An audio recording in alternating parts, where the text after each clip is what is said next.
अवाम ने महंगी बिजली के महंगे बिलों से बचने के लिए सोलर सिस्टम लगवाए, तो अब हुकूमत ने सोलर सिस्टम के ऊपर भी डकैती करने का फैसला कर लिया। अंदाजा लगाइए कि पाकिस्तानी कौम के ऊपर यह हुकूमत कितना बड़ा अजाब बनकर नाजिल हुई है, वो भी मैं आपको दिखाता हूँ। और उसके अलावा पिछले 3-4 रोज के दौरान जिस तरह मरियम बीबी ने जो यूनिफॉर्म पहना था, उसके हवाले से जो तनकीद की जा रही है, उसकी भी कुछ मनाजिर मैं आपको दिखाता हूँ। और मैं आपको दिखाता हूँ कि पाकिस्तान के अंदर दरअसल चल क्या रहा है। ये सबसे पहले आपकी स्क्रीन के ऊपर तारिक मतीन का ट्वीट चल रहा है। इन्होंने कहा सोलर और उसका पूरा सिस्टम खरीदो, अपने पैसे उसे लगाओ और मेंटेन करो, अपने पैसों से तनसीब करो। अपने इस घर पर जिसका टैक्स दे रहे हो, हर चीज की खरीदारी पर भी टैक्स ले रही है हुकूमत, इस्तेमाल करो सूरज की रोशनी और टैक्स दो हुकूमत को। क्यों भाई, अंदाजा लगा लीजिए, अब इसके ऊपर भी टैक्स शुरू हो चुका है अगर आपने सोलर पैनल घर में लगाया हुआ है। अब ये लीमीन गंडापुर का ट्वीट, कहा ये 9 मई क्या है, ये 9 मई किसने करवाया, कैसे ये हुआ। अगर मैंने मुंह खोल दिया तो मैं बताता चलूं कि मैं 9 मई से पहले वाला हूं, मेरा मुंह ना खुलवाएं। अब ये दानिया अजीज का ट्वीट, कहा मुझे अफसोस से कहना पड़ रहा है कि नून लीग का ये आखिरी इलेक्शन था, क्योंकि ये बदमाशी पर उतर आए हैं, इन्होंने किसी इज्जतदार को नहीं छोड़ा है। अब ये इमरान रियाज का ट्वीट, कहा 500 वाले सूट से वर्दी तक का सफर चंद हफ्तों में तय, और कितनी तरक्की चाहिए पंजाब को। अब ये आप देखिए कि एक और राय हसन नवाज का ट्वीट, उन्होंने कहा जो 2 साल से हालात रहे हैं, मैं जानता था कि आफियत प्रेस कॉन्फ्रेंस में है, लेकिन मैंने नहीं की, क्योंकि हम ये समझते थे कि प्रेस कॉन्फ्रेंस करना बेगैरती होगी, अपने इमाम के साथ गद्दारी होगी। अब ये हमाद अजहर का ट्वीट, कहा फैसलाबाद में जलसे का ऐलान किया और टिकटॉक वजीर आला की नींद उड़ गई, तमखे वाली आईजी को फैसलाबाद डिवीजन में छापों पर लगा दिया, लेकिन जलसा तो होगा, बल्कि पंजाब के हर जिले में होगा, इससे पहले कल एहतजाज भी होगा, इन हथकंडों से कोई फर्क नहीं पड़ने लगा। अब ये साहबजादा हामिद रजा का ट्वीट, कहा गैरतमंद इंसान फैमिली की तरफ बढ़ने वाले हाथों का काट देता है, बदमाशी बहुत बर्दाश्त कर ली है, फैसलाबाद का जलसा होगा, देखते हैं आईजी कैसे रोकता है। अब तो मरियम ने भी पुलिस की वर्दी पहन ली है, खुदा मुल्क के हाल पर रहम करे। अब ये अलीमीन गंडापुर का एक और ट्वीट, कहा इमरान खान को मजीद कैद में रखना अब मजीद मुमकिन नहीं है, उन लोगों की जड़ें हल चुकी हैं। अब ये इमरान खान का ट्वीट, कहा मीडिया पर मुझे बंद कर दिया ताकि इमरान खान की आवाज बंद हो जाए, लेकिन माशाल्लाह मेरी सोशल मीडिया के जो टाइगर्स हैं, आज मैं आप सबको सलाम पेश करता हूं। अब ये कामरान शाहिद का ट्वीट, कहा बहावुल नगर में पुलिस के साथ जो भी हुआ अभी कम है, इन पुलिस वालों को फेंटे लगने चाहिए, लोग बहुत खुश हुए हैं। अब ये जरताज गिल का ट्वीट, उन्होंने कहा कि इनसे कहें हौसला रखें, प्राइज सीटों पर आई हैं, हराम की तनख्वाह पर आई हुई हैं, हौसला रखें। अब ये खालिद जमील का ट्वीट, कहा 30 साल सहाफती कैरियर में पहली दफा देखा है कि रियासत अपने नौजवानों को कौमी, मुल्की, कानूनी और आईनी मामलात से जानबूझकर मायूस और दूर कर रही है। अब ये इमरान रियाज खान का एक लंबा ट्वीट, कहा मरियम नवाज की ख्वाहिश पर कवायद और जवाबित की धज्जियां उड़ाते हुए सरकारी खजाने से 15 करोड़ रुपए रमजान पैकेज की तशहीर के लिए सिर्फ एक एड एजेंसी को दिए गए हैं। इतने पैसों से 30,000 लोगों को राशन मिल सकता था, लेकिन ये ऐसे ढीठ और बेशरम लोग हैं जिन्हें गरीब के चूल्हे की बजाय अपने प्रमोशन की पड़ी हुई है। अब ये उनका एक और ट्वीट भी है इमरान रियाज खान का, उन्होंने कहा अवाम रुल गई है और इनके शौक ही नहीं पूरे हो रहे। साहनिया भावल नगर के बाद अगर कोई मोराल इस फोर्स में रह गया था तो वो भी मोहतरमा गिराने के चक्कर में लगती हैं।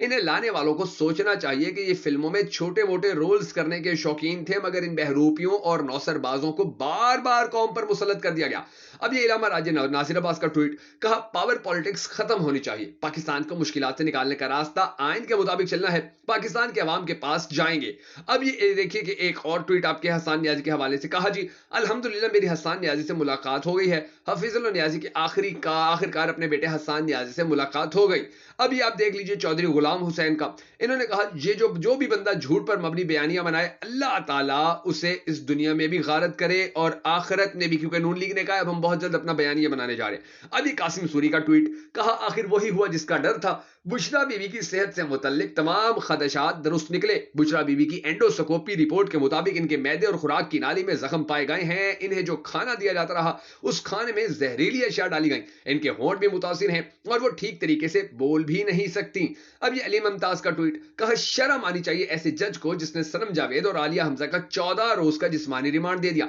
ये सीधा सीधा डिस्चार्ज का केस था। आंखों और अकल पर जब पर्दा पड़ जाए तो जज ऐसा ही फैसला देते हैं। 9 मई को ये लाहौर भी थी और उसी वक्त सरगोदा और मियां वाली भी। वाह कमाल कर दिया है, इंसाफ का जनाजा है। अब ये महमूद खान अचकजई की बड़ी सख्त बात, कहा ईरानी सदर आए, उनकी ख्वाहिश थी अवामी इज्तिमा से खिताब करूं, नहीं करने दिया गया, हम इतने कमजोर हैं। अब यह हाफिज फरत अब्बास का ट्वीट, कहा मियां अबाद फारूक, हसन नियाजी, हैदर मजीद समेत हमारे तमाम लोग जिनका गैर कानूनी तौर पर मिलिट्री ट्रायल चल रहा है वो सरासर ज्यादती और नाइंसाफी है। मेरी अल्लाह ताला से दुआ है कि अल्लाह ताला इन सब बेगुनाहों और उनके अहले खाना को हौसला दे, इंशाल्लाह जल्द जुल्म की तारीख रात ढलने को है। अब ये मौलाना फजलुर रहमान का ट्वीट, कहा पाकिस्तान को बनाने में फौज का कोई किरदार नहीं है, अवाम उलमा कराम ने इस मुल्क को बनाने और बचाने के लिए कुर्बानियां दी, एस्टेब्लिशमेंट मदारिस के खात्मा का सोच रही है, याद रखो जब दिन फिरेंगे तुम अपना सोचो, तुम रहोगे या नहीं रहोगे। अब ये नईम बुखारी का ट्वीट, कहा वर्दी सिपाही की, टोपी अफसर की और जूते फौज के। एक मर्द कलंदर ने ठीक कहा था, एक तो ये पढ़े लिखे नहीं और दूसरा ये कोशिश भी नहीं करते।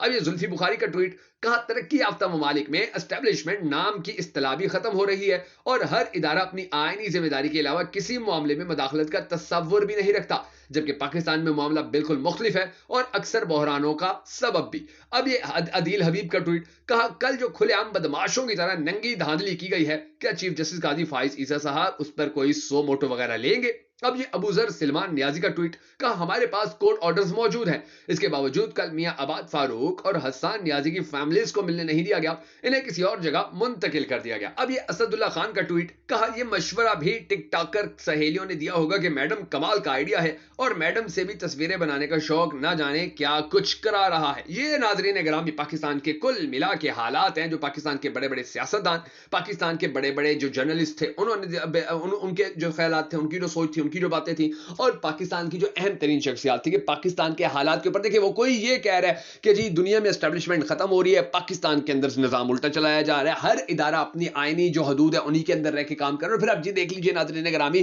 कि ये सच है कि जब से यानी कि इमरान खान की हुकूमत गई है, तब से लेकर आज तक पूरी दुनिया के अंदर कोई एक जी शोर इंसान ये नहीं कह रहा कि पाकिस्तान की मुईशत बेहतर हुई, पाकिस्तान की जो शरह नमू थी वो मजीद आगे गई, बल्कि हर किसी ने ये कहा महंगाई में इजाफा हो गया, हर किसी ने ये कहा गुर्बत में इजाफा हो गया, हर किसी ने ये कहा पाकिस्तान के मसाइल में इजाफा हो गया, हर किसी ने ये, अब देखिए पाकिस्तान की 75 साल तारीख के अंदर पहली बार अगर ये हो रहा है कि पाकिस्तान जो कर्जा ले रहा है वो इसलिए ले रहा है कि उस कर्जे का जो सूद, जो पहले से कर्जा उठाया उसका सूद दे, ना कि कर्जा वापस करे, तो अंदाजा लगाइए पाकिस्तान के हालात फिर कहां पहुंच चुके हैं। और फिर आप ये देख लीजिए कि पाकिस्तान के अंदर जो इस वक्त शहबाज शरीफ साहब हुकूमत कर रहे हैं या मरियम नवाज हुकूमत कर रही हैं, कोई एक बता दीजिए कि रिलीफ अब तक पाकिस्तानी कौम को मिला, कोई एक रिलीफ बता दीजिए पाकिस्तानी अवाम को मिला हो। रोज बिजली महंगी, रोज गैस महंगी, रोज पेट्रोल महंगा, रोज डीजल महंगा, रोज आटा महंगा, रोज चीनी महंगी, रोज घी महंगा, रोज हर वो चीज महंगी की जा रही है कि जिससे डायरेक्टली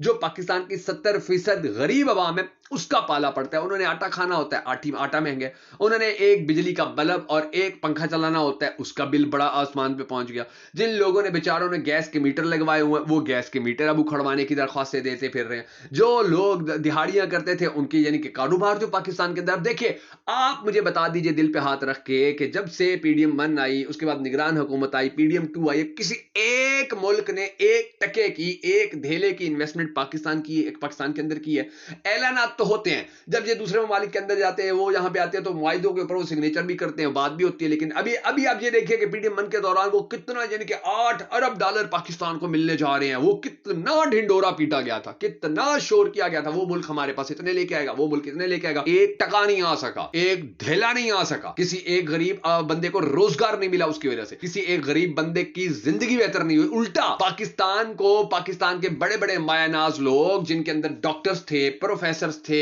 प्रोफेशनल्स थे, बड़ी बड़ी अहम शख्सियात थी, बड़े बड़े कारोबारी थे, वो अंदाजा लगाइए 11, 12, 14, 15, 17 लाख पाकिस्तानी जब एक साल के अंदर, 2 साल के अंदर पाकिस्तान को छोड़कर चले जाएंगे, डॉक्टर्स भी होंगे, प्रोफेसर्स भी होंगे, टीचर्स भी होंगे, हुनरमंद अफराद भी होंगे, वेल्डर भी होंगे, ये सब जब यहां से जाएंगे तो फिर पाकिस्तान के अंदर क्या बचेगा, पाकिस्तान के अंदर फिर क्या कुछ होगा? तो ये जो चीजें हैं, इन चीजों के ऊपर कोई नहीं सोच रहा, बस ये देख रहे हैं कि जी मरीम नवाज शरीफ ने यूनिफॉर्म पहन लिया, पंजाब पुलिस का, बड़ी खूबसूरत लग रही थी। बस ये देख लिया कि जी पाकिस्तान जो शहबाज शरीफ साहब है वो उम्रा कर रहे हैं अपने पूरे खानदान पूरे टब्बर के साथ, जी काफी है। बस ये देख लिया कि जी पाकिस्तान के अंदर जो ज़िमनी इलेक्शन था उसके अंदर धांधली से पूरे पंजाब के अंदर पाकिस्तान मुस्लिम लीग नून जीत गई, बस जी ये काफी है। ये चीजें पाकिस्तानी कौम का पेट नहीं भरेंगी, ये चीजें पाकिस्तानी कौम के बच्चों की फीसें अदा नहीं करेंगी स्कूलों में जाके, ये चीजें पाकिस्तानी बूढ़े लोगों को, बीमार लोगों को सेहतयाब नहीं करेंगी, ये चीजें पाकिस्तान के अवाम के फायदे की नहीं है, क्योंकि पाकिस्तान के अवाम का जो फायदा है जिन चीजों में वो तो एक भी नहीं की जा रही है। अगर कोई की जा रही है, अगर आपको लगता है कि कोई बेहतरी आ रही है, कमेंट सेक्शन के अंदर जरूर बताइएगा। और अगर आपको हमारी ये वीडियो पसंद आई तो बाकी फैक्ट्स इस वीडियो को लाइक और शेयर भी जरूर कर दीजिएगा।